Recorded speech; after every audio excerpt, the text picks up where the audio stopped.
امام بخاری کے درجے کے محدث ہیں امام نسائی، جن کی کتاب سے درس لینے لگا۔ اور بعض محدثین نے بیان کیا کہ یہ حدیث لینے میں امام بخاری اور امام مسلم سے بھی زیادہ احتیاط برتتے تھے۔ اور اس کی ایک دلیل یہ بھی ہے کہ وہ راوی جن سے امام بخاری نے حدیث لی، ان میں سے کئی راویوں کو بھی امام نسائی نے ضعیف قرار دیا ہے۔ اس قدر احتیاط برتتے تھے حدیث کو لینے۔ اور بہت جلیل القدر امام تھے، علم والے تھے، خوبصورت تھے، حسین چہرے والے تھے۔ ویسے بھی جس کے دل میں علی کا عشق ہو وہ خوبصورت ہو جاتا ہے، جس کے اندر یہ نور آ جائے اس کا چہرہ بھی نورانی ہو جاتا ہے۔ تو آپ ایک دفعہ دمشق آئے، یہ کیپٹل تھا، دارالحکومت تھا شام کا، سوریا جس کو سیریا انگلش میں کہتے ہیں۔ سیریا کا یہ کیپٹل تھا دمشق۔ لفظ کیا ہے؟ بہت پڑھے لکھے اس کو غلط بولتے ہیں، یہ لفظ ہے دمشق۔ کیا لفظ ہے؟ دمشق۔ تو دمشق جب آپ جمعہ پڑھنے کے لیے مرکزی مسجد میں آئے تو دیکھا خطبہ جمعہ میں خطیب حضرت علی المرتضیٰ پر لعنت کر رہا ہے اور گالی گلوچ کر رہا ہے۔ آپ کو بہت تکلیف ہوئی، آپ نے جمعہ چھوڑا اور نکل پڑے، باہر آ گئے، اپنے شاگردوں کو لیا، ایک جنگل میں چلے گئے آبادی سے دور، اور جا کے جتنے فضائل علی اس وقت ذہن میں تھے، احادیث ذہن میں تھیں، سند کے ساتھ، صحیح سند یا حسن درجے کی سند کے ساتھ، وہ ساری جمع کی اور وہ تقریباً 190 احادیث بن گئی۔ کتنی؟ 190۔ جب 190 احادیث بنی تو پوری کتاب مرتب ہو گئی نا، پوری کتاب لکھ کے تشریف لے آئے دمشق میں۔ اعلان ہو گیا کہ امام نسائی آئے ہیں، آئیں ان سے حدیث لیں، ان کا درس سنیں۔ لوگ جمع ہو گئے۔ جب آپ ممبر پہ تشریف لائے تو آپ نے یکے بعد دیگرے تمام احادیث پڑھی اور فضائل علی بیان کیے، فضائل سارے بیان کر دیے۔ جب بیان کیے تو امام نسائی رحمۃ اللہ علیہ کا وہ سارا خطاب انہوں نے سنا، سارا خطاب بولیے سنا ان کا، اور سننے کے بعد کہنے لگے کہ اے نسائی، جس طرح کے فضائل تو نے حضرت علی کی شان میں سنائے، جس طرح کے فضائل حضرت مولا علی کی شان میں سنائے ہیں، تو حضرت معاویہ کی شان میں بھی اس طرح کے فضائل بیان کر۔ تو امام نسائی نے بیان کیا، آپ نے فرمایا کہ ان کی شان میں حضور کی ایک بھی درست حدیث نہیں ہے، جو بیان کیا جاتا ہے جھوٹ بیان کیا جاتا ہے، کوئی ایک بھی حدیث نہیں ہے۔ اور سوائے اس کے وہ ایک حدیث بیان کی، وہ اگر میں بیان بھی کروں تو لوگ میرے خلاف ہو جائیں، جو امام نسائی نے بیان کی۔ اس پر انہوں نے آپ کو پکڑ لیا اور اس قدر مارا کہ آپ قریب المرگ ہو گئے۔ جب آپ نے دیکھا کہ میری زندگی تھوڑی ہے، آپ نے فرمایا مجھے لے لو، اور صفا اور مروہ کے درمیان جہاں سے باب علی تھا، مولا علی کا آنا جانا تھا، وہاں جا کے ان کے قدموں والی جگہ میں مجھے دفن کر دینا۔ بس انہوں نے لیا اور جا کے وہیں دفن کیا۔ وہ چاہتے تھے کہ جن کی محبت میں زندگی گزاری ہے اور جن کا دفاع کرتے ہوئے شہادت کا جام نوش کیا، آخری آرام گاہ بھی ان کے قدموں کی گزرگاہ میں بن جائے۔ یہ وہ ہیں امام نسائی جن کی کتاب میں آپ کے سامنے اس کا درس دینے والا ہوں۔ حدیث کو بیان کیا ہے امام نسائی نے سنن الکبریٰ میں، اور امام احمد بن حنبل نے مسند میں۔ میں حوالہ جات اس لیے دے رہا ہوں کہ یہ احادیث جو چند شروع میں دینے لگا ہوں، یہ آپ نے شاید پہلے نہیں سنی ہوں گی، اس لیے میں حوالہ جات دے رہا ہوں۔ اور یہ اصل جو مصادر کتابیں یہ میرے پاس گھر میں موجود ہیں، عربی متون۔ مسند احمد بن حنبل میں امام احمد بن حنبل نے بیان کیا، امام احمد بن حنبل نے دوسری کتاب فضائل صحابہ میں بھی بیان کیا، ابن ابی عاصم نے بیان کیا کتاب العبائل میں، ابن ابی شیبہ نے المصنف میں بیان کیا، اور اسی طرح ابن عبد البر نے بیان کیا، امام ابن الاسیر جزری نے بیان کیا، علامہ ابن عساکر نے بیان کیا، امام حیثمی نے مجموع الزوائد میں بیان کیا، اور کئی محدثین نے۔ اتنے حوالے کافی، وقت بھی تھوڑا ہے، چلنا ہے۔ وہ فرماتے ہیں کہ حضرت مولا علی اور مرتضیٰ نے فرمایا انا اول من صلی مع رسول اللہ، مولا علی نے فرمایا پہلا وہ شخص جس نے رسول اللہ کے ساتھ نماز پڑھی ہے وہ میں علی ہوں۔ سب سے پہلے حضور کے ساتھ نماز میں نے پڑھی ہے۔ سب سے پہلے نماز بولیے، آپ فرماتے میں نے پڑھی، اور یہ فضیلت کسی اور کو حاصل نہیں، یہ فضیلت بولیے کسی اور کو حاصل نہیں۔ اور آقا علیہ الصلوۃ والسلام نے بھی اس چیز کی گواہی دی۔ حدیث کو امام احمد بن حنبل نے بیان کیا المسند میں، معجم الکبیر میں بھی بیان کیا گیا، مصنف ابن ابی شیبہ میں، اسی طرح ابن ابی عاصم نے بھی بیان کیا، امام طبرانی نے بیان کیا، امام اسحاق نے بیان کیا، امام ذہبی نے بیان کیا، ابن عساکر نے بیان کیا، اور اسی طرح ڈاکٹر خلیل جمعہ نے بیان کیا، اور کئی محدثین نے بیان کیا۔ آقا علیہ الصلوۃ والسلام نے سیدہ فاطمہ الزہرا سے فرمایا۔ اب یہ کون فرما رہے ہیں؟ رسول اللہ۔ کون فرما رہے بولیے؟ رسول اللہ صلی اللہ علیہ وسلم۔ حضور نے فرمایا فاطمہ، اے فاطمہ، آواز ٹھیک۔ آقا علیہ الصلوۃ والسلام نے فرمایا فاطمہ اما ترضین انی زوجتک اقدم امتی سلمہ، اے فاطمہ کیا تو راضی نہیں؟ جب شادی ہوئی سیدہ کائنات فاطمہ، کیا تو راضی نہیں ہوئی کہ میں نے تیرا نکاح اس شخص سے کیا ہے جو میری امت میں سب سے پہلے اسلام لایا ہے؟ وَأَكْثَرُهُمْ عِلْمًا، اور میری امت میں سب سے بڑا عالم ہے، میری امت کا سب سے بڑا، وَأَعْظَمُهُمْ حِلْمًا، اور میری امت میں سب سے بڑا بااخلاق انسان ہے۔ کیا تو راضی نہیں کہ میں نے تیری شادی اس کے ساتھ کی؟ میری بات آپ سمجھیں۔ اور اسی طرح مولا علی المرتضیٰ کے بارے حضرت زید بن ارقم نے بیان کیا، یہ بھی صحابی، بزرگ صحابی، اور روایت کو امام نسائی نے بیان کیا سنن الکبریٰ میں، ابن ابی عاصم نے 2 کتابوں میں، امام حاکم نے، ابن ابی شیبہ نے، امام طبرانی نے، امام حیثمی نے، کئی محدثین نے بیان کیا۔ حضرت زید بن ارقم فرماتے ہیں قال، اچھا جو یہ میں امام کا لفظ استعمال کر رہا ہوں، اس سے مراد یہ کہ یہ اپنے اپنے دور میں اپنے اپنے فن کے امام تھے، اپنے اپنے فن کے امام تھے۔ تو آپ کہیں گے فرق کیا ہے؟ یہ بھی امام، حسین بھی امام، حسن بھی امام، زین العابدین بھی امام، محمد الباقر بھی امام، جعفر الصادق بھی امام، موسیٰ الکاظم بھی امام، علی الرضا بھی امام، محمد التقی بھی امام، علی النقی بھی امام، حسن عسکری بھی امام، محمد المہدی بھی امام، علیہ السلام اجمعین وہ بھی امام، یہ بھی امام۔ فرق کیا ہے؟ فرق 2 فرق ہے بنیادی۔ پہلا یہ کہ یہ اپنے اپنے فن کے امام ہیں اور وہ ولایت اور روحانیت کے امام ہیں۔ سبحان اللہ، یہ پہلا فرق۔ دوسرا فرق یہ ہے کہ وہ امامت بانٹنے والے ہیں اور یہ ان سے امامت خیرات میں لینے والے ہیں۔ اہل بیت کے لوگ امامت اور ولایت خیرات میں بانٹنے والے، جو ان کے در کا سوالی ہوا، جس نے ان کے در پہ جھاڑو پھیرا، ان کی بارگاہ میں بیٹھا، کسی کو امام اعظم ابو حنیفہ بنا دیا، وہ خود کہتے ہیں، وہ خود توجہ، وہ خود کہتے ہیں لولا سنتان لہلک النعمان، اگر 2 سال امام جعفر الصادق کی بارگاہ میں نہ بیٹھتا ابو حنیفہ ہلاک ہو چکا ہوتا۔ یاری یاری یاری، اگر 2 سال کوئی اہل بیت کا بن کے دیکھے،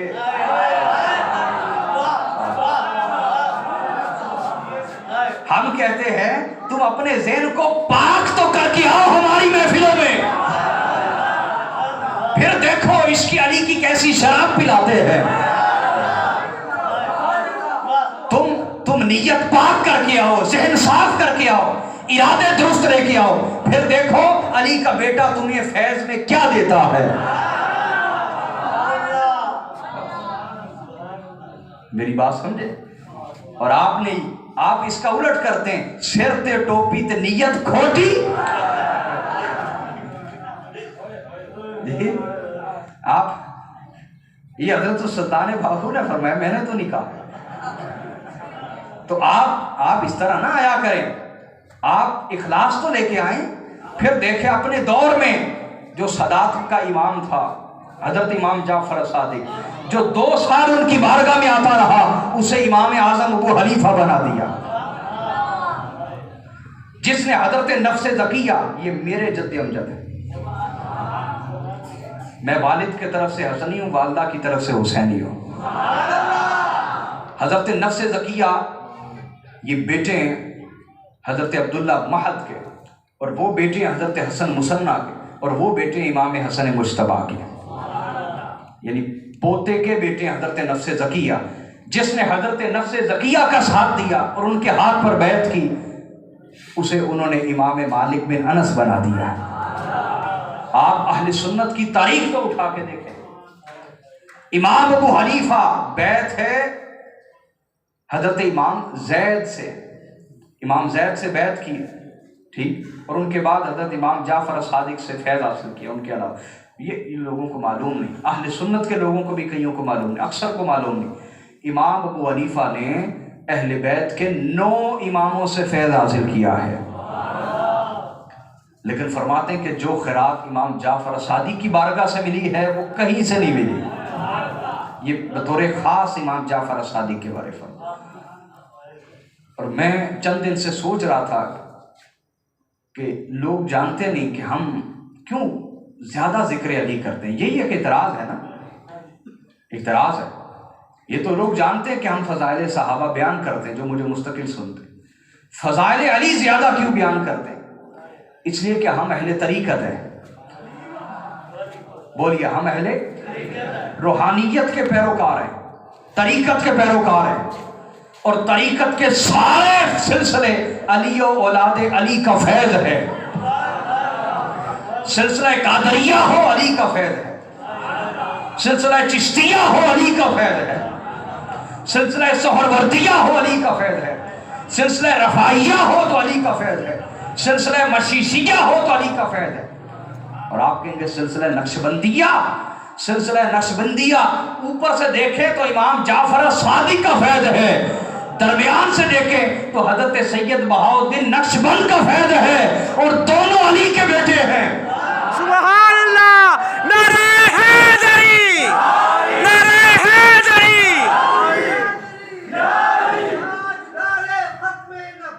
زندہ باد، زندہ باد، زندہ باد، زندہ باد۔ فاقتلوہ۔ اس لیے ہم کہتے ہیں کہ بچنا علی سے ہے تو جہنم میں جائیے، دوسری راہ کوئی نہیں، دوسری راہ بولیے۔ سارے فیوزات روحانیت یا براہ راست مولا کائنات سے ہیں یا ان کی اولاد سے، سمجھ آ گئی؟ تو سلسلہ نقشبندیہ یہ ہمارے بزرگوں کا سلسلہ ہے، سمجھ آ رہی کہ نہیں؟ ہمارے طریقت کے جو اسلاف وہ بھی بہت سارے نقشبندی، ہمارے خاندان کے بہت سارے مشائخ نقشبندی، لیکن میرے خاندان کے مشائخ کہتے تھے، جو نقشبندی مشائخ تھے، وہ کہتے تھے کہ نقشبندی ولی ہے نہیں تو دشمن علی ہے۔ نہ نقشبندی ولی نہیں تو دشمن علی، بس وہ کہتے تھے نقشبندی ہو اور علی کا عشق نہ ہو، سمجھیں کہ یہ بے ایمان منافق ہے، نقشبندیت کے لیے یہ کالک ہے، کالک، اس کے سوا یہ کچھ نہیں۔ تو سارے سلسلے علی کا فیض ہے، علی کی اولاد کا فیض ہے۔ تو اس لیے ہم اپنے مرشد کا ذکر زیادہ کثرت سے کرتے ہیں، سمجھ آ رہی؟ زمانے میں سارے پیروں کو سلام، لیکن انسان عشق اپنے مرشد سے کرتا ہے، سلام سب کو، عشق اپنے شیخ سے ہوتا ہے۔ سمجھ آئی بات کی کہ نہیں؟ تو حضرت زید بن ارقم کی روایت بیان کرنے لگا تھا، محدثین کے حوالے دے دیے۔ حضرت زید بن ارقم بھی فرماتے ہیں اول من اسلم مع رسول اللہ علی بن ابی طالب، سب سے پہلے جو اسلام لائے وہ حضرت علی بن ابی طالب ہیں۔ ویسے پہلے سنا ہے آپ نے؟ آگے سنیں۔ امام نسائی نے بیان کیا سنن الکبریٰ، حضرت زید بن ارقم فرماتے اول من صلی مع رسول اللہ علی بن ابی طالب، یہاں بھی وہی بات کہ جنہوں نے سب سے پہلے حضور کے ساتھ نماز پڑھی وہ حضرت علی بن ابی طالب۔ میں بات دہرا نہیں رہا، آپ کے ذہن میں یہ نہ ہو میں ایک ہی بات کرتے جا رہا ہوں، نہیں، میں الگ الگ روایتیں پیش کر رہا ہوں، جن کا تعلق تحقیق سے ہو انہیں اس چیز سے فائدہ ہوتا ہے۔ اور اسی طرح حضرت عبداللہ ابن عباس نے فرمایا، اور اس کو امام احمد بن حنبل نے مسند میں، امام طیالسی نے مسند ابی داؤد میں بیان کیا، علامہ ابن عساکر نے بیان کیا تاریخ مدینہ دمشق کے اندر، وہ فرماتے اول من صلی مع النبی صلی اللہ علیہ وسلم بعد خدیجہ علی جن، کہ سب سے پہلے حضور کے ساتھ نماز پڑھنے والے حضرت خدیجہ الکبریٰ کے بعد حضرت علی المرتضیٰ ہیں۔ یہ الگ سے روایت ہے۔ اسی طرح حضرت عبداللہ ابن عباس کے یہ جو فرامین ہیں، اس کو امام جلال الدین سیوطی نے بیان کیا، ابن عساکر نے، ابن منظور نے، ابن عبد البر نے بیان کیا۔ اس میں یہ اول من آمن من الناس بعد خدیجہ علی، کہ حضرت خدیجہ کے بعد جو سب سے پہلے ایمان لائے وہ حضرت علی المرتضیٰ ہیں۔ اسی طرح حضرت بریدہ نے بھی فرمایا، اس کو ابن ابی عاصم نے، طبرانی نے بیان کیا، حیثمی نے بیان کیا۔ اسی طرح مولا علی خود بیان کرتے ہیں، اور اس کو امام احمد بن حنبل نے، ابن ابی عاصم نے مصنف ابن ابی شیبہ میں بیان کیا گیا۔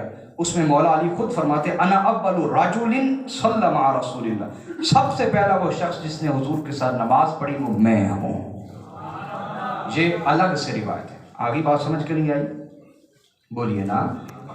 اسی طرح حضرت انس ابن مالک فرماتے، اور اس کو امام ترمذی نے بیان کیا سنن میں، اور ریاض الندرہ میں محب الدین طبری نے، اسود الغابہ میں بیان کیا ابن اسیر نے، امام حاکم نے مستدرک میں، ابن عبد البر نے، ابن عساکر نے، ابن منظور نے، علامہ ابن کثیر نے اپنی 2 کتابوں میں بیان کیا کہ حضرت انس ابن مالک و حضرت جابر دونوں صحابہ فرماتے ہیں بعث النبی صلی اللہ علیہ وسلم یوم الاثنین وصلی علی یوم الثلاثاء، وہ فرماتے ہیں کہ آقا علیہ السلام نے اعلان نبوت پیر والے دن کیا، اور منگل والے دن مولا علی نے ان کے ساتھ نماز پڑھی۔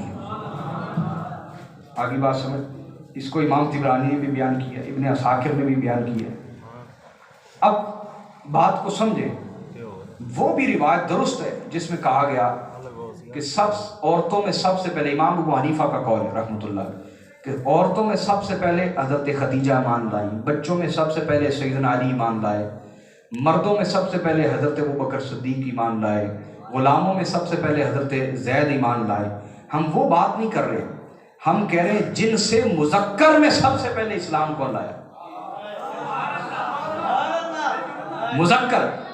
مذکر جنس جو ہے اس میں سب سے پہلے کون ایمان لایا؟ یا دونوں ترتیبیں نکال دیں، مذکر مؤنث کی ترتیب نکال دیں، مذکر اور مؤنث کی بولیے ترتیب نکال دیں، تو پھر امام محمد بن اسحاق بن یسار نے بیان کیا، اور اسی قول کو امام ابن ہشام نے بیان کیا، امام بیہقی نے بیان کیا، امام ابن عبد البر نے بیان کیا، جلیل الدین طبری نے بیان کیا، علامہ ابن جوزی نے، حافظ ابن کثیر نے، علامہ شامی نے، محب الدین طبری نے، امام ذہبی نے، زین الدین عراقی نے رحمہم اللہ، ان سب نے بیان کیا کہ مذکر مؤنث کا اگر فرق نکال دیں تو سب سے پہلے حضرت خدیجہ ایمان لائی پہلے نمبر پہ، دوسرے نمبر پہ حضرت مولا علی المرتضیٰ ایمان لائے، تیسرے نمبر پہ حضرت زید حضور کے غلام ایمان لائے، اور چوتھے نمبر پہ حضرت ابوبکر صدیق ایمان لائے۔ سبحان اللہ۔ مذکر مؤنث کی تفریق نکال کے آگے بات سمجھ کے نہیں۔ اس میں آپ کو بڑا خوبصورت ایک واقعہ بیان کرتا ہوں، سننا چاہتے ہیں؟ سبحان اللہ۔ یہ روایت شاید میں نے آج سے 8-9 سال پہلے بیان کی تھی، 8-9 سال پہلے، اور حدیث کو بیان کیا امام نسائی نے، مسند احمد میں بیان کیا گیا، مسند ابی یعلا میں بیان کیا گیا، ابن اسحاق نے بیان کیا سیرت النبویہ میں، امام حاکم نے بیان کیا، طبرانی نے، بیہقی نے، ابن ابی دنیا نے، اور اسی طرح ابن سعد نے، ابن الجوزی نے، ابن اسیر نے، ابن عساکر نے، ابن منظور نے، اور اسی طرح ابن کثیر نے اپنی 2 کتابوں میں، طبری نے، اور اسی طرح حیثمی نے مجمع الزوائد میں، محب الدین طبری نے، علامہ نابلسی نے، اور اسی طرح اور کئی کتب میں اس حدیث کو بیان کیا گیا۔ اتنے کافی حوالے، یہ میں بتا رہا 8-9 سال پہلے بیان کی تھی، درمیان میں بیان نہیں، اس لیے سب کے لیے تقریباً نہیں ہوگی یہ روایت جو پیش کرنے جا رہا ہوں، جو یہاں بیٹھے۔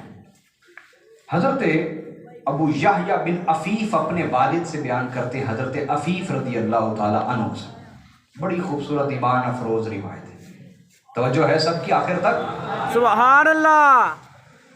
وہ کہتے ہیں کہ میں ایک تاجر تھا، تو میں کچھ چیزیں خریدنے کے لیے حضرت عباس بن عبد المطلب حضور کے چچا ان کے پاس بیٹھا تھا میں، تو وہ انظر الی الکعبہ، اور میں کعبے کی طرف دیکھ رہا تھا، کعبے کی طرف اذ جاء شاب فرما ببصره الى السماء، تو ایک نوجوان آیا، اس نے اپنی نظر کو آسمان کی طرف دوڑایا، یعنی دیکھا نماز کا وقت ہو گیا ہے یا نہیں ہوا۔ ثم قام مستقبل الکعبہ، پھر وہ کعبہ کی طرف منہ کر کے کھڑا ہو گیا وہ جوان۔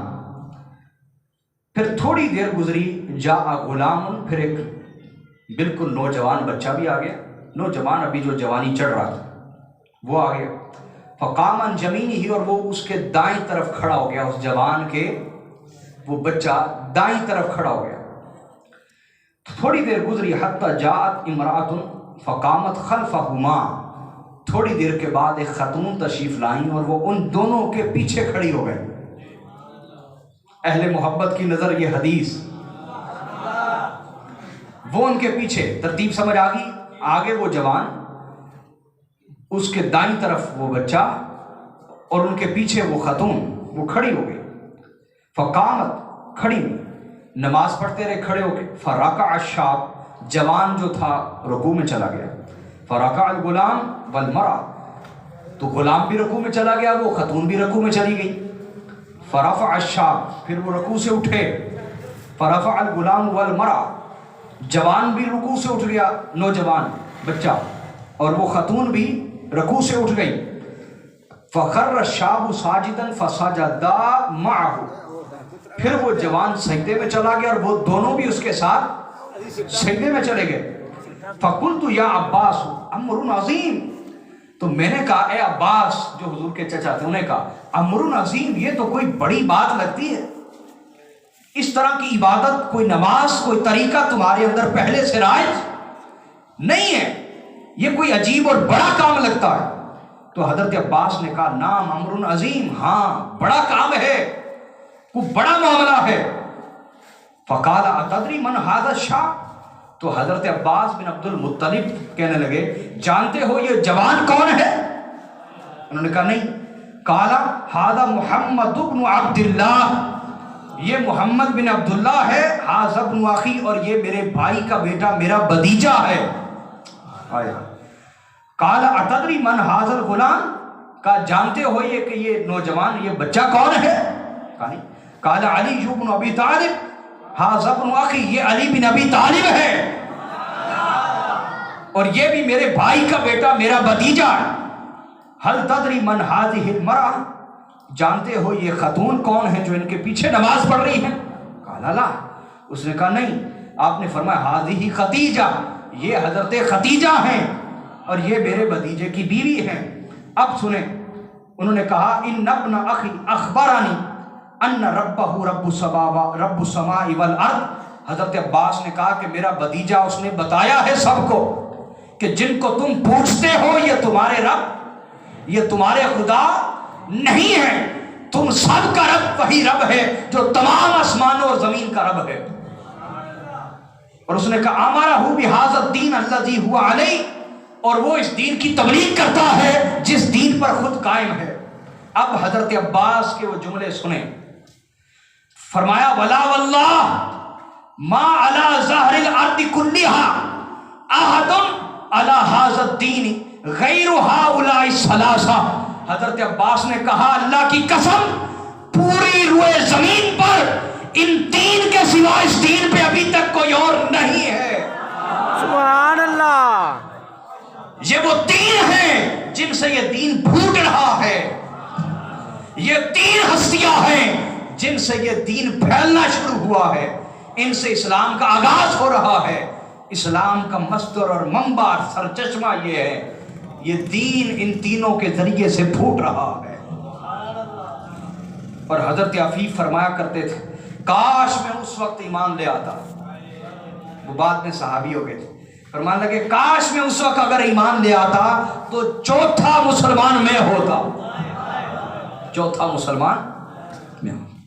میری بات اب سمجھے کہ نہیں سمجھے؟ اللہ اکبر۔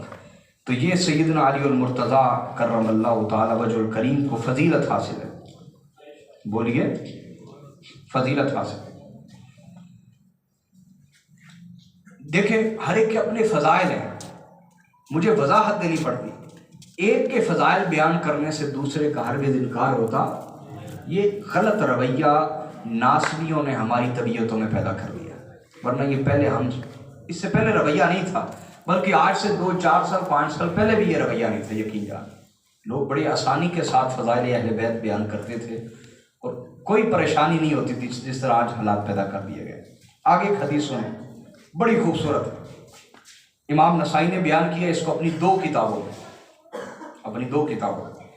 اور امام ابن ماجہ نے بیان کیا اس کو سنن میں، اور حدیث نمبر 120 سنن ابن ماجہ کی روایت ہے۔ کوئی شک والی بات تو نہیں رہ گئی، 2 سیاستہ کے اماموں کی روایت آ گئی۔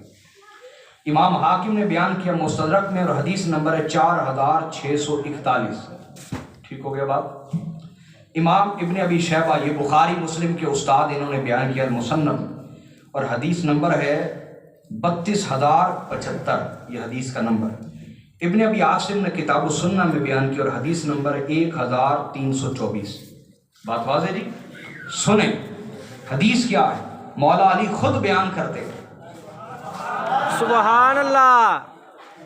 آپ کہیں گے مولا علی نے اپنی فضیلتیں خود کیوں بیان کی؟ سوال پیدا ہوتا ہے کہ نہیں؟ خود کیوں بیان کی؟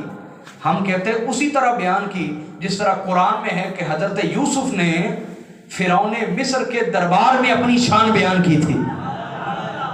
امام قرطبی نے اس پہ بحث لکھی ہے، تفسیر الجامع لاحکام القرآن میں، تفسیر قرطبی میں امام قرطبی فرماتے ہیں کہ اگر ہر جگہ باطل پھیلا ہو، نہ اہل لوگ موجود ہو اور کوئی اہل قابل شخص موجود ہو اور لوگ اس کی قابلیت سے فائدہ حاصل نہ کر رہے ہوں، تو اس پر لازم ہے کہ وہ اپنا تعارف کرائے، اور جو اس کے ضروری فضائل ہیں، جو واقعی اس کے فضائل ہیں، وہ سب کے سامنے بیان کرے، تاکہ لوگ یہ نہ کہیں کہ اسی تینوں جانتے ہی نہیں سی، اسی اگر انہوں جانتے ہوندے تو ان دی شان تو فائدہ حاصل کرتے، اس کی ذات سے فائدہ حاصل کرتے۔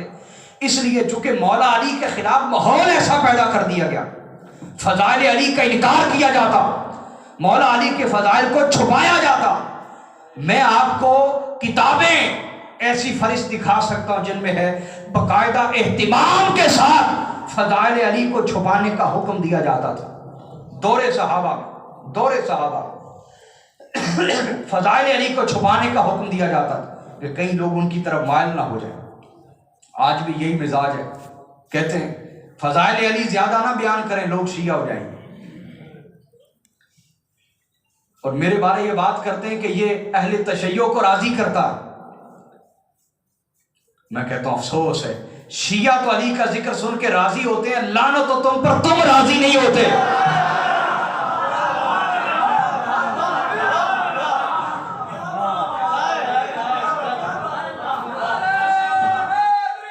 یاری حیدر حیدر حیدر حیدر حیدر حیدر حیدر حیدر۔ توجہ، دوسری بات اس کی یہ کہ کیا تم میرا دل چیر کے دیکھتے ہو کہ میں کس کو راضی کرتا ہوں؟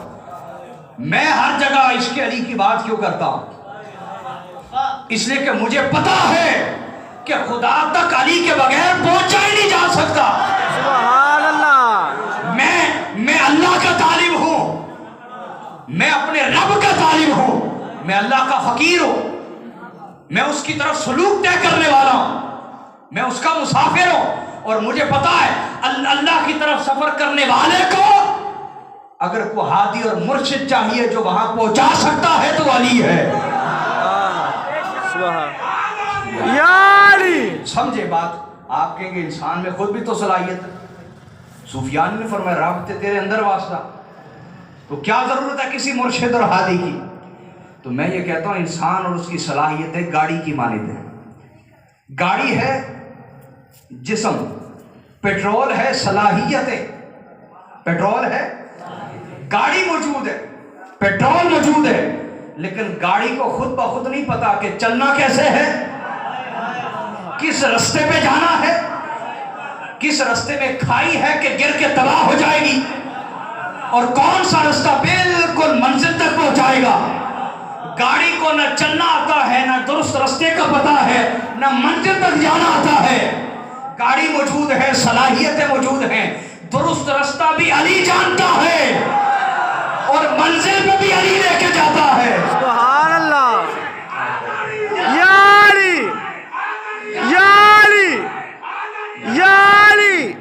بات کو سمجھے کہ نہیں سمجھے؟ تو میں آپ کہیں گے اس پہ دلیل کیا ہے؟ اس پہ مولا علی کا ایک ہی قول پیش کر دیتا ہوں۔ صحابہ فرماتے تھے کہ تمام صحابہ اور اہل بیت میں سے کوئی ایسا نہیں تھا جو حضور کی زندگی میں کہتا تھا سلونی سلونی اما شیتم، پوچھو پوچھو مجھ سے جو پوچھنا چاہتے ہو۔ اور مولا علی فرماتے تھے کہ میں زمین سے زیادہ آسمان کی خبریں رکھتا ہوں، اور آپ فرماتے تھے کہ میں زمین کے رستوں سے زیادہ آسمان کے رستے جانتا ہوں۔ تو چونکہ میرا سفر وہ زمین و آسمان کے رب کی طرف ہے، تو مجھے پتہ ہے کہ اس سفر پہ لے جانے والا جو گائیڈ ہے، جو رہنما ہے، وہ علی ہے۔ یہ ہے میرے دل کی نیت۔ باقی بہتان کسی کا منہ تو نہیں پکڑا جا سکتا، لیکن میں آپ سے ہمیشہ کہتا ہوں جو بہتان لگائے اسے کہیں کہ مولانا کوئی دنیا دار قرآن کے حکم پر عمل نہ کرے تو عیب کی بات نہیں، آپ کو تو کرنا چاہیے کہ نہیں؟ وہ کہے گا بالکل قرآن کے حکم پہ عمل ہونا چاہیے، یہی تو ہم چاہتے ہیں، اسے پکا کر لیں۔ اس کے بعد جب وہ بہتان ہمارے بارے لگائے اسے کہ ذرا ریکارڈ کروا دیں، ٹھیک، ریکارڈنگ ہو گئی، اب ہم کرتے ہیں تحقیق۔ اگر یہ بہتان ثابت نہ ہوا تو اللہ نے فرمایا بہتان کی سزا 80 کوڑے، اور وہ بھی بند کمرے میں نہیں، مجمع عام میں 80 کوڑے، اور پورے علاقے میں اعلان کروانا کہ یہ شخص جھوٹا ہے، کسی معاملے میں اس کی گواہی قبول نہیں کی جائے گی۔ اب جرت ہے تو ریکارڈنگ کروا کے ذرا تحقیق کروائیں، آپ جو منسوب کرتے ہیں ہماری طرف بات وہ سچ ہے یا بہتان ہے؟ اور مجھے پتا آپ میں جرت نہیں ہے، اس لیے کہ جرت اس کو ملتی ہے جس کا امام علی ہو۔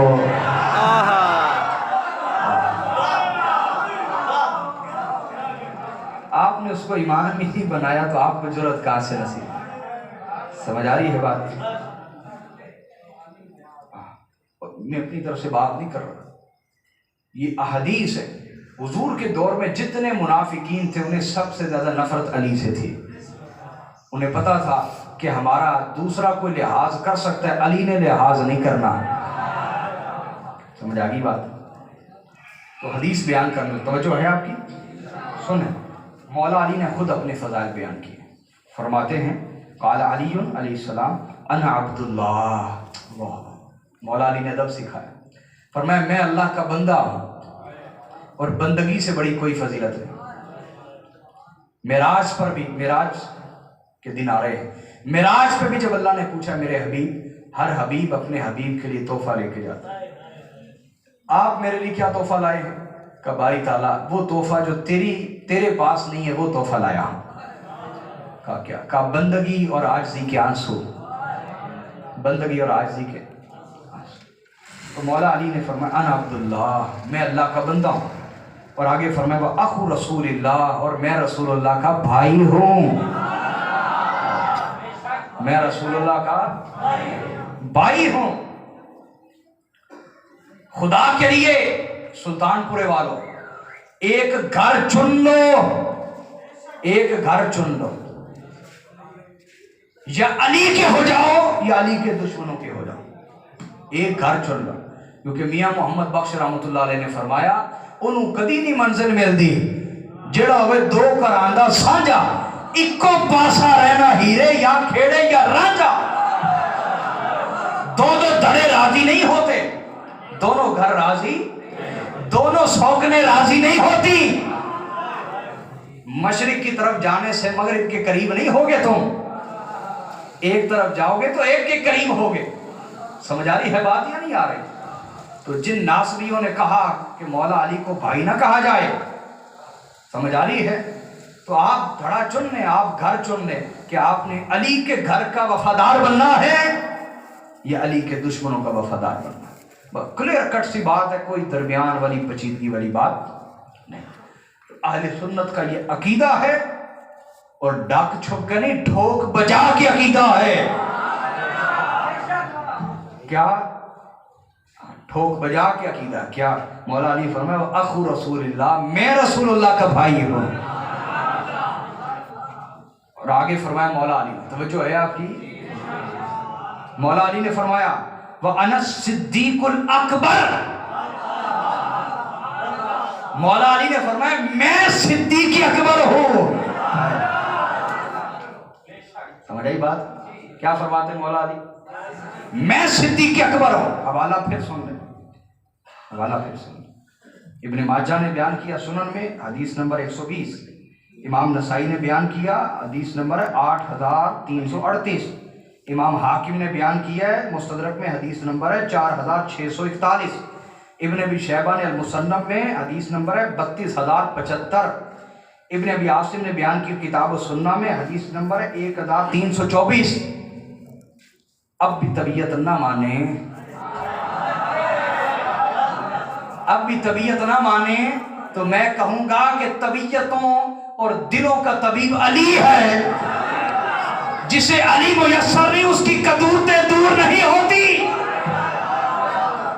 اس کی دل کی قدورتیں دور کر ہی کوئی نہیں سکتا، کیونکہ دلوں کا طبیب ہی وہی ہے۔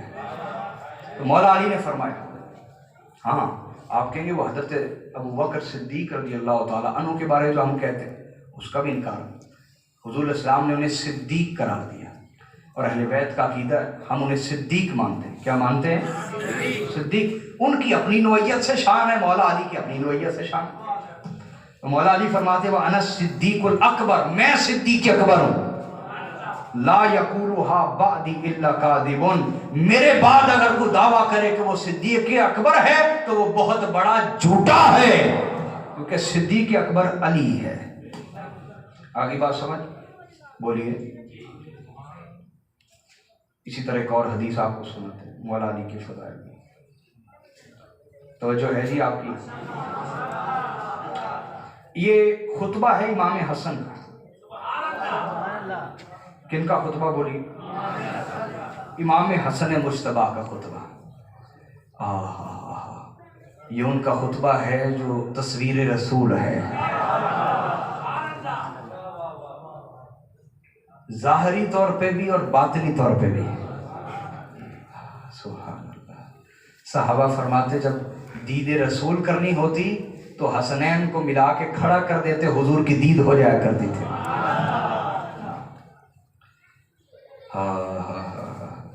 حضرت عبداللہ ابن عمر حضرت فاروق اعظم کے بیٹے، ان سے کسی نے پوچھا اگر احرام پر مکھی یا مچھر کا خون لگ جائے کیا حکم ہے؟ آپ نے فرمایا کہاں کے رہنے والے ہو؟ اس نے کہا جی کوفہ، عراق کا رہنے والا ہوں۔ آپ نے حج ہو رہا تھا، حج کے آپ نے لوگوں کو اکٹھا کر لیا، فرمایا سنو ذرا اسے، مجھ سے مسئلہ پوچھتا ہے کہ احرام پر مکھی یا مچھر کا خون لگ جائے تو کیا حکم ہے؟ حالانکہ یہ وہ ظالم لوگ ہیں جنہوں نے رسول اللہ کی اولاد کو ذبح کیا اور ان کے خون سے اپنے ہاتھوں کو رنگا ہے۔ حالانکہ میرے آقا فرماتے تھے کہ حسن و حسین میرے پھول ہیں۔ انہوں نے حضور کے خون پھولوں کو مسل کے رکھ دیا، تب مسئلے یاد نہیں ہے اور آج مسئلے پوچھتے ہیں۔ صحابہ کا یہ عقیدہ تھا، وہ تو اہل بیت کے دشمنوں کو مسئلہ نہیں بتاتے تھے۔ سمجھ آئی بات؟ وہ کہتے تھے جا کے اپنا عقیدہ ٹھیک کرو، مسئلے پوچھنے آ گیا ہے۔ سمجھ آ رہی بات؟ یہ صحابہ کا عقیدہ میرا نہیں ہے، اور معمولی صحابی بھی نہیں، صحابہ میں مفتی تھے حضرت عبداللہ ابن عمر، مفتی تھے، فتویٰ دے جاری فرماتے تھے۔ تو امام حسن جب مولا علی شہید ہوئے تو امام حسن مجتبیٰ نے خطبہ دیا اور اس کو بیان کیا، ذرا حوالہ جاب سن لیں، ہو سکتا چونکہ نئی باتیں بیچ میں ہوتی ہیں، اس لیے جنہوں نے پہلے سنا نہیں ہوتا بعض اوقات ان کے دل میں کوئی عجیب سا کھٹ پٹ پیدا ہوتی ہے کہ کیسی بات کرتے ہیں۔ تو امام نسائی نے اس کو بیان کیا سنن الکبریٰ میں، اور حدیث نمبر 8354۔ امام ابن حبان نے بیان کیا صحیح میں حدیث نمبر 6936، اور امام ابن حبان نے دوسری بار بھی بیان کیا۔ امام احمد بن حنبل نے بیان کیا حدیث نمبر 1719 اور 1720، اور امام احمد بن حنبل نے اپنی کتاب الزہد میں بھی بیان کیا اس کو، اس کا حدیث نمبر ہے 709، اور امام احمد بن حنبل نے فضائل صحابہ میں بھی اس کو بیان کیا، اس کا حدیث نمبر ہے 922۔ امام احمد دوبارہ بھی روایت کرتے ہیں حدیث نمبر 1013۔ ابن ابی شیبہ نے بیان کیا المصنف میں حدیث نمبر ہے 32085، اور دوبارہ بھی روایت کرتے ہیں امام ابن ابی شیبہ حدیث نمبر ہے 32096۔ اور تیسری بار پھر لاتے ہیں، حدیث نمبر ہے 32,101۔ امام ابو یعلا نے بیان کیا، امام حاکم نے، طبری نے، ابن اسیر نے، ابن عساکر نے، علامہ ابن کثیر نے اور امام حیثمی نے 2 مرتبہ بیان کیا، امام ابن حجر عسقلانی نے بیان کیا اور کئی محدثین نے بیان کیا۔ توجہ ہے آپ کی؟ سنیں امام حسن کا خطبہ۔ امام حسن کھڑے ہوئے خطبے کے لیے، وعلیہ امامۃ سودا، اور امام حسن نے کالا امامہ باندھا ہوا تھا۔ کون سا؟ کالا امامہ باندھا ہوا۔ کالا امامہ باندھنا بھی سنت ہے جس طرح سفید باندھنا سنت ہے۔ لما قتل ابوہ، جب مولا علی کی شہادت ہوئی، کالا امامہ آپ نے باندھا تھا۔ رسول اللہ کے شہزادے حسن مجتبیٰ منبر پہ کھڑے ہوئے، لوگوں سے خطاب کریں، فقال لقد كان قتلتم بالامس رجلا ما سبقه الاولون ولا يدركه الاخرون۔ امام حسن مجتبیٰ نے فرمایا، لوگوں، سلطان پورے والوں، تنقید کی نظر سے نہیں، عشق کی نظر سے سننے والا خطبہ ہے۔ امام حسن مجتبیٰ نے فرمایا، لوگوں، کل تم نے اس ہستی کو شہید کیا ہے، اس ہستی کو جس سے آگے نہ پہلوں میں کوئی نکل سکا نہ بعد والوں میں کوئی نکل سکا۔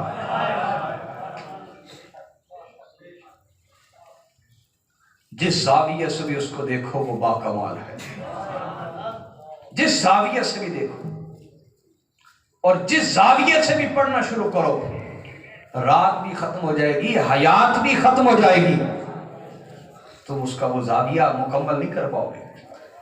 امام حسن مجتبیٰ نے فرمایا، جس کی مثل نہ اولین میں کوئی تھا پہلوں میں نہ بعد والوں میں کوئی، تم نے اس کو شہید کر دیا۔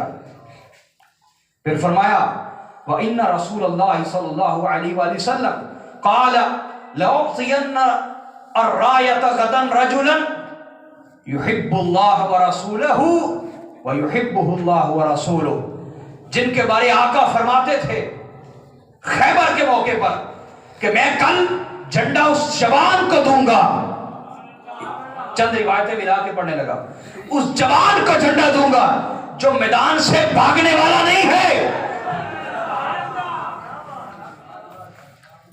یفتح اللہ بیدہ، اللہ اس کے ہاتھ پر فتح دے گا، میدان سے بھاگنے والا نہیں، وہ اللہ اور اس کے رسول سے محبت کرتا ہے اور اللہ اور اس کا رسول اس سے محبت کرتا ہے۔ اور امام حسن مجتبیٰ نے فرمایا، جانتے ہو علی جس میدان میں گئے کامیاب ہو کے کیوں آئے؟ فرمایا اس کی وجہ یہ بھی تھی، وَيُقَاتِلُ جِبْرِيلُ عَنْ جَمِينِهِ وَمِيكَائِيلُ عَنْ يَسَارِهِ، جب مولا علی نکلتے تھے تو دائیں طرف جبرائیل ہوتے تھے اور بائیں طرف میکائیل ہوتے تھے۔ سبحان اللہ، یا علی، یا علی۔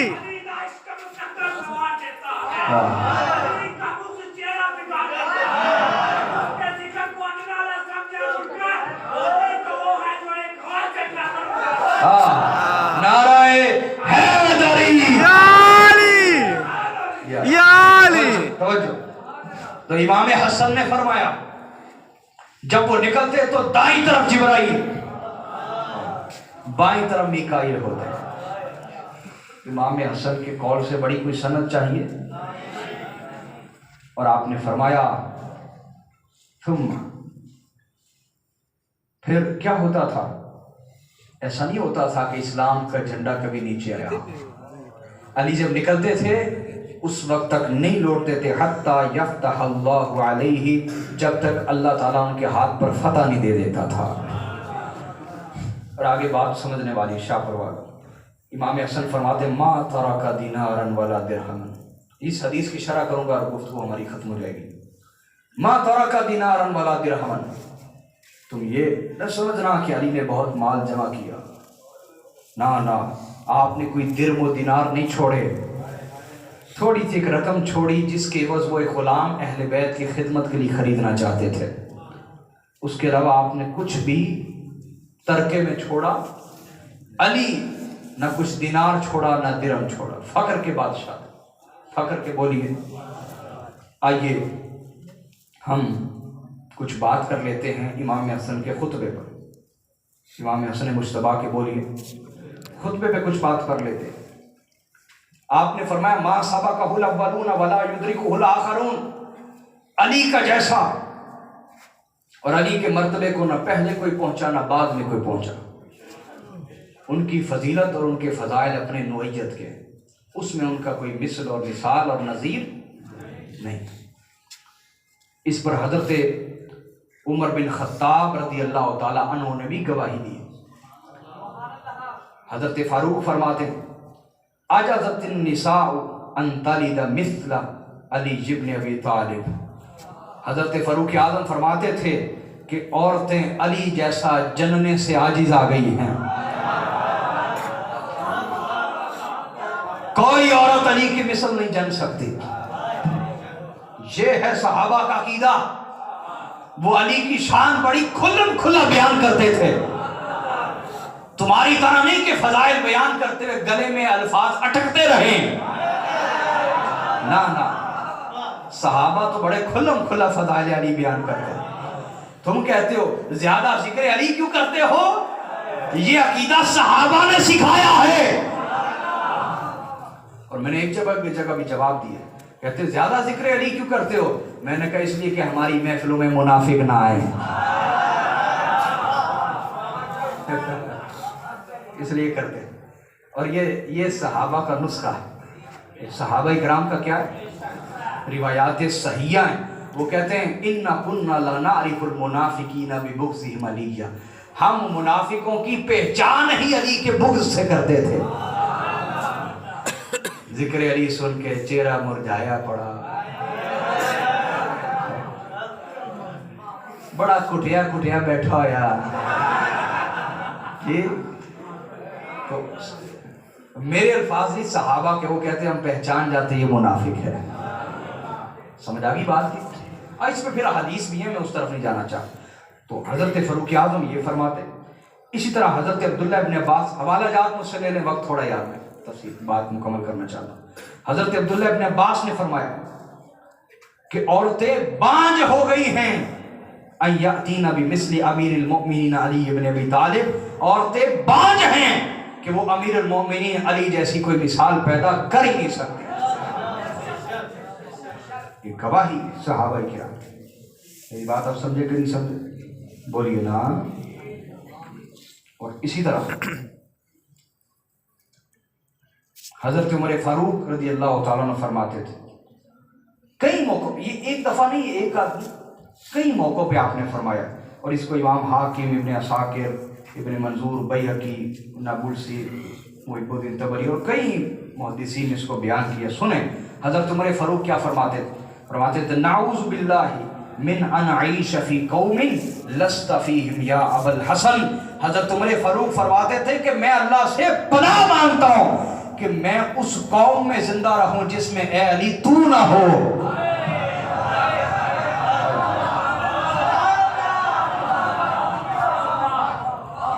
میں، یہ حضرت عمر فاروق کی شہادت، میں پناہ مانگتا ہوں اللہ سے کہ میں ایسی قوم میں زندہ رہوں جس میں علی تو نہ ہو. وہ تو سامنے بٹھا کے علی کے قصیدے پڑھتے تھے. کیوں چڑھتے ہو؟ کیوں منافقت کرتے ہو؟ یہ ہے عقیدہ صحابہ. وہ تو سامنے بٹھا کے قصیدے پڑھتے تھے. آج اگر ہم کہتے ہیں پڑھنا قصیدہ حق دے ولی دا، آئی بات سمجھ کے لیے. اگر ہم آج کہتے ہیں تو صحابہ کرام نے یہ طریقہ سکھایا، یہ تربیت انہوں نے دی. آئی بات سمجھ کے لیے. اسی طرح حضرت سعید بن مسیب بھی فرماتے ہیں، امام احمد بن حنبل اور ابن الجوزی اور ابن عساکر اور کئی یہاں حوالہ جات میرے پاس ہیں اس کے. وہ کہتے ہیں سیدنا عمر رضی اللہ تعالیٰ عنہ کیا فرماتے تھے. کان عمر یتعوذ باللہ من معضلۃ لیس فیہا ابو الحسن. حضرت فاروق اعظم جب کوئی ایسا مسئلہ پیش آ جاتا جس کا حل نہ نکل رہا ہوتا